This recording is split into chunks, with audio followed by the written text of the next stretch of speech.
This is the A to Z podcast.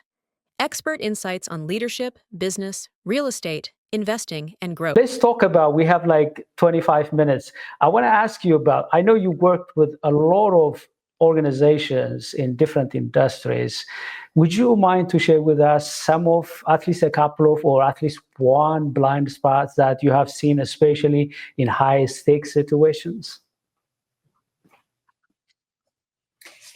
I think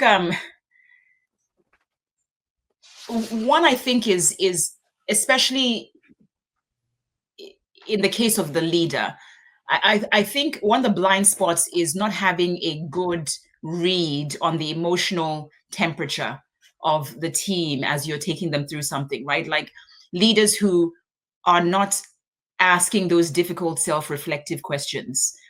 That's I'm coaching someone right now, a leader in an organization, and they just had, the board just had to fire the CEO because within a 4 to 5 month period, they had created such havoc, on the organization. And the CEO, before they left, they wanted to, they were very self-unaware, right? They didn't see the value of executive coaching, and they thought, oh, well, I can coach people. That's what I do. I coach and mentor, and I'm thinking, but you're coaching people out of a job, without realizing it, because you're leading from a place of fear. You're actually practicing dictatorship masquerading as leadership,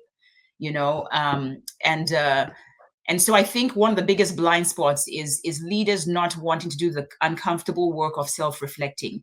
As I mentioned earlier in our conversation, asking those questions like, how might I be contributing to the emotional climate of my team? What is the story behind some of the issues happening on this team? What happens if I get more curious before making a move? So the biggest blind spot is the lack of awareness of the leader thinking that they have a pulse on how people on the team are feeling, and they actually don't.